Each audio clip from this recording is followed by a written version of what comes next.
IPAB, tradotto, le case di riposo per anziani, più di 170 in Veneto, istituti la cui gestione si avvale di una legge di 130 anni fa. Da tempo la Regione Veneto sta valutando la possibilità di una riforma che tarda ad essere varata.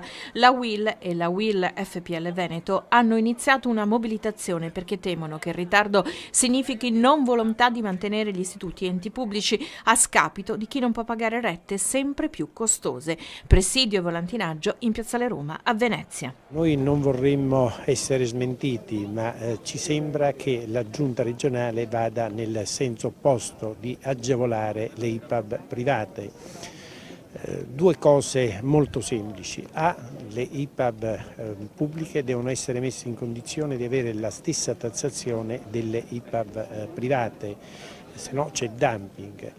L'altra cosa è che le IPAB devono essere messe in condizioni da poter dare quei servizi agli addetti all'utenza, servizi che mettano in condizione l'utente da avere la possibilità di essere tranquillo all'interno delle IPAB.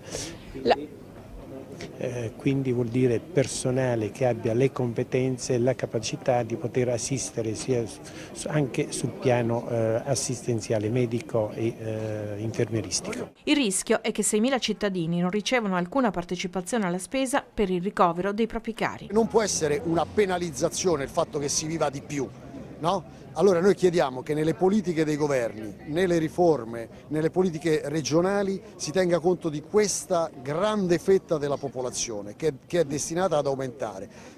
Nella fattispecie in Veneto noi abbiamo chiesto, lo abbiamo fatto in modo unitario, ma come UIL eravamo in prima fila, abbiamo chiesto che venisse approvata la legge sull'invecchiamento attivo, che è stata una conquista delle organizzazioni sindacali, perché siamo convinti che c'è bisogno di assistenza, che c'è bisogno di una sanità che funziona, ma che ci sia bisogno di recuperare un ruolo fondamentale, importante di protagonismo per quanto riguarda le persone anziane, che sono di un valore aggiunto, non possono essere un peso della società. Serve anche formazione per il personale. La figura dell'operatore sociosanitario deve essere sempre più specializzata nell'assistenza di anziani, per lo più non autosufficienti. La domiciliazione sicuramente è una bella soluzione per seguire gli anziani, però potrebbe essere un servizio che viene coordinato direttamente dalle case di riposo. Le case di riposo che sono presenti in tutti i comuni della nostra provincia, delle nostre province, della nostra regione. È una peculiarità del Veneto le case di riposo, appunto perché sono frutto di lasciti, di donazioni, di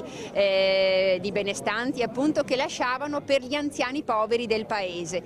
E sulla scorta di questo ci sono formate tutte queste case di riposo che potrebbero essere ad esempio validi e ospedali di comunità. Sicuramente c'è una grande necessità di figure di questo genere nel settore della sanità, del sociale, e un'altra delle cose che assolutamente richiediamo è anche un turnover adeguato del personale. Bisogna pensare a rivedere le strutture che aiutano le famiglie, che danno dignità agli anziani e serenità. Servono più strutture? No, secondo me no, servono delle strutture più organizzate, serve più personale preparato, in numero adeguato. Rimanendo pubblico si dà una garanzia assistenziale ai nostri anziani, rimanendo pubblico abbiamo un contratto pubblico, invece privilegiando la privatizzazione, ed è una cosa che sta già avvenendo in parte, si va verso un contratto di natura privata.